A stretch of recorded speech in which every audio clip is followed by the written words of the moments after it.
Hello friends, कैसे हैं आप सब। स्वागत है आपका यूपीएससी एट होम प्रविष्या के यूट्यूब प्लेटफॉर्म पे।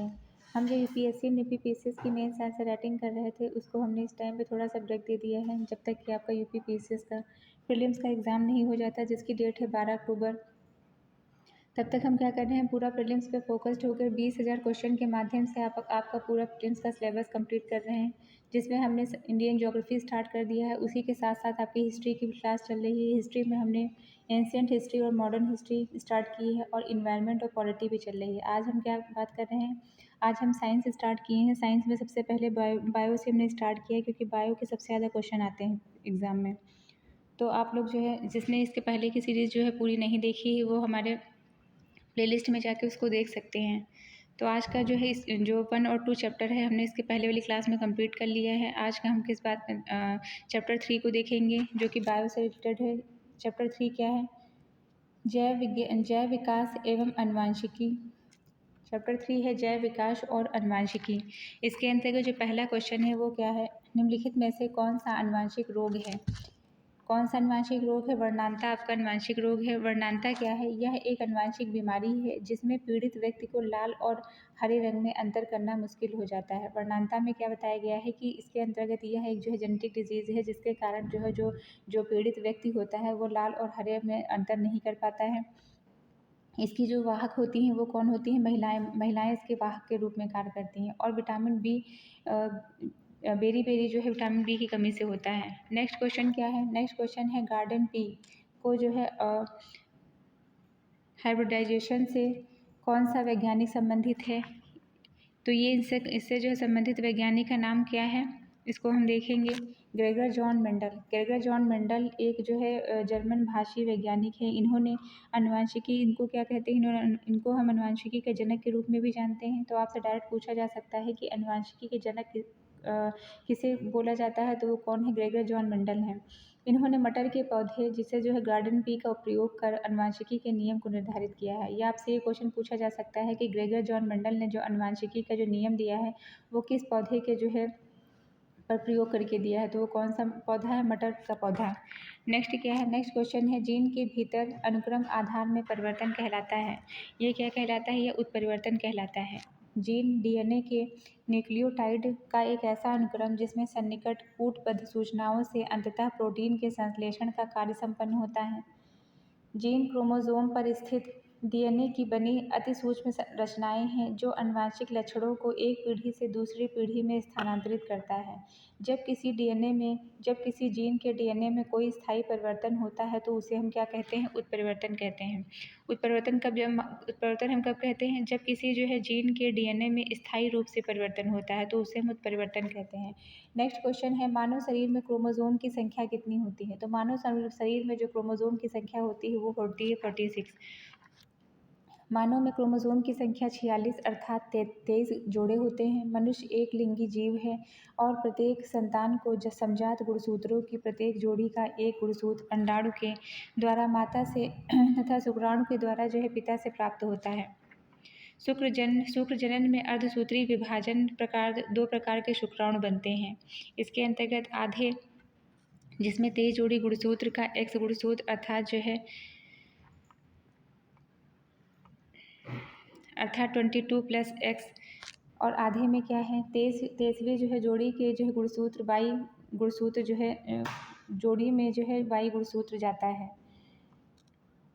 नारियों में एक समान प्रकार के गुणसूत्र होते हैं, इसमें जो है XX पाए जाते हैं, और अर्थात जो है 22 प्लस एक्स तथा जो है 22 प्लस एक्स वाले गुणसूत्र पाए जाते हैं। नेक्स्ट क्या है, नेक्स्ट क्वेश्चन है कि पुरुष लिंग का निर्धारण मनुष्य में कौन से क्रोमोसोम करते हैं। तो ये करते हैं वाई क्रोमोसोम। स्तनधारियों का उद्भव किस काल में हुआ है। तो स्तनधारियों का उद्भव हुआ है ट्राइसिक काल में। ट्राइसिक काल वस्तुतः जो है रेंगने वाले जीवों का युग माना जाता है। हालांकि निम्न कोटि के स्तनियों की उत्पत्ति इसी काल में हुई है। जुरासिक काल सरीसृप काल कहा जाता है। इसी काल में डायनासोर का जो उद्भव हुआ है। क्रिटेशियस काल में कुछ स्तनधारी और पक्षियों तथा फूलों वाले पौधों का उद्भव हुआ है। नेक्स्ट क्वेश्चन हम देखेंगे जीन के भीतर क्षार अनुक्रम परिवर्तन क्या कहलाता है? तो ये कहलाता है उत्परिवर्तन। जीन के भीतर 4 अनुक्रम परिवर्तन उत्परिवर्तन कहलाता है। उत्परिवर्तन की प्रक्रिया में आनुवंशिक पुनर्संयोजन के माध्यम से बड़ी संख्या में डीएनए की प्रतिलिपि तैयार हो जाती है, जिससे नई जीनों के विकास में एक प्रतिलिपियाँ एक प्रमुख भूमिका निभाती हैं। इसका जो सिद्धांत जो दिया था, उत्परिवर्तन का सिद्धांत किसने दिया था? ह्यूगो डुब्रीज ने। आपसे डायरेक्ट पूछा जा सकता है कि उत्परिवर्तन के सिद्धांत के जनक हैं तो कौन है? ह्यूगो डुब्रीज हैं। या उसको घुमा के पूछा जा सकता है कि ह्यूगो डुब्रीज ने कौन सा सिद्धांत दिया है? तो ये उत्परिवर्तन का सिद्धांत दिया है। नेक्स्ट हम देखेंगे निम्नलिखित घटनाओं का उनका क्रम लिखना है। निम्नलिखित घटनाओं को उपयुक्त घटनाओं को पृथ्वी पर उनके उत्पन्न होने के कालानुक्रम के अनुसार व्यवस्थित कीजिए। इसके अंतर्गत क्या है? पृथ्वी पर जो है जीवों का उद्भ विकास हुआ है। कालानुक्रम इस प्रकार है: कवच वाले जीव, फिर है पहला कीट, फिर क्या है? पहला सरीसृप, पहला स्तनधारी। कवक वाले जीव, फिर पहला कीट, फिर पहला सरीसृप, पहला स्तनधारी। नेक्स्ट क्या है?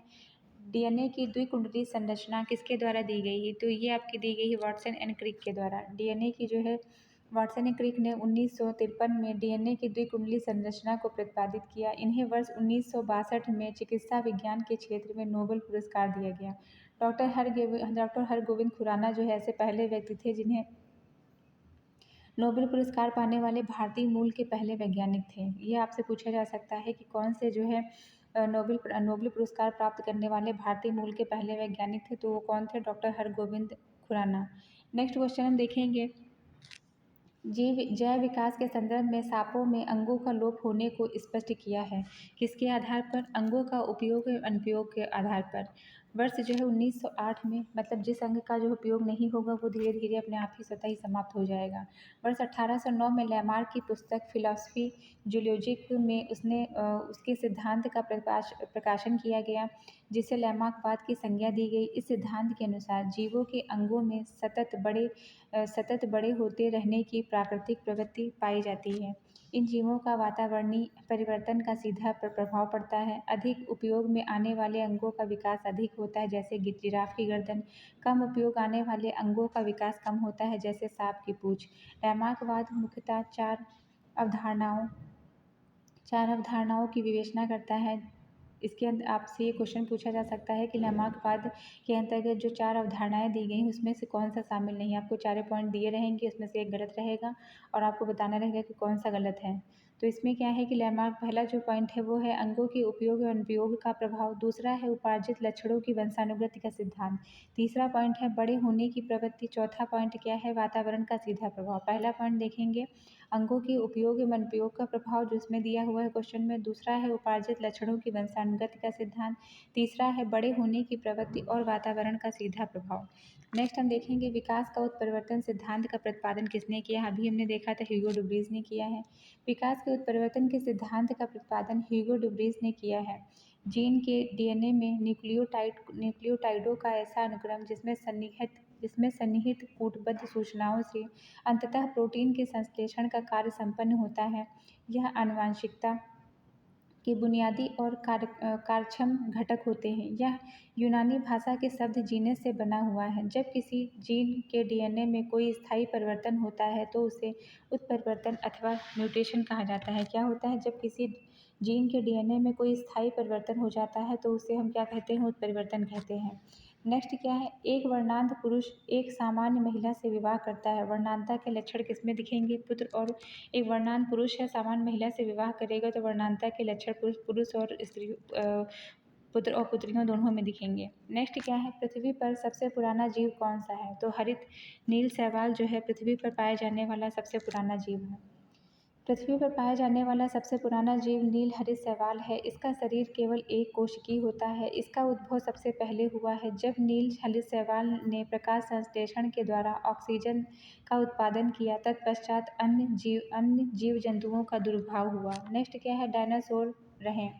यह जो है मेसोजोइक युग से संबंधित है। डायनासोर की उत्पत्ति मेसोजोइक एरा के जुरासिक काल में हुई थी। मेसोजोइक महाकल्प का विभाजन ट्रायसिक जुरेसिक और क्रेटेशियस काल में हुआ है। नेक्स्ट क्या है, सूची 1 को सूची 2 के साथ सुमेलित करना है। इसके अंतर्गत डार्विन के द्वारा जो है प्राकृतिक वर्ण से संबंधित है ये। लैमार्क ने उपार्जित लक्षणों की वंशानुगत का सिद्धांत दिया। ह्यूगो डुब्रीज का संबंध उत्परिवर्तन से संबंधित है। ओपेरिन ने कौन सा सिद्धांत दिया, जीवन की उत्पत्ति से। पहला जो है डार्विन संबंधित है प्राकृतिक वर्ण के सिद्धांत से। दूसरा है लैमार्क संबंधित है उपार्जित लक्षणों की वंशानुगति के सिद्धांत से। ह्यूगो डुब्रीज ने उत्परिवर्तन का सिद्धांत दिया और ओपेरिन ने जीवन की उत्पत्ति का सिद्धांत दिया। नेक्स्ट क्वेश्चन हम देखेंगे कि जीवन की उत्पत्ति के समय पृथ्वी का वातावरण था, क्या था, उपचायक था। जीवन की उत्पत्ति के समय पृथ्वी पर अपचायक वातावरण था।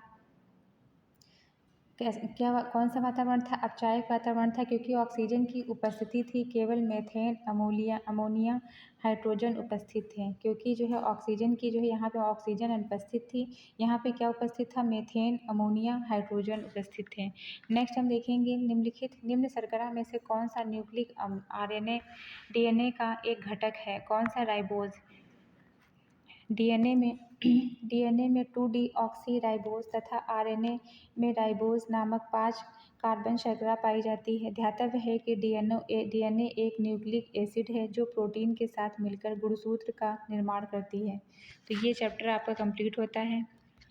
आप लोगों को हमारी जो ये सीरीज़ चल रही है प्रीलिम्स की कैसी लग रही है, हमारे कमेंट सेक्शन में ज़रूर बताइए। इसके आगे का चैप्टर हम आगे आने वाली वीडियो में लेके आएंगे। तो ऐसे ही पढ़ते रहिए, लाइफ में आगे बढ़ते रहिए, यूपीएससी एट होम प्रविशा के साथ मेंस प्रीलिम्स प्रैक्टिस करते रहिए। Thank you.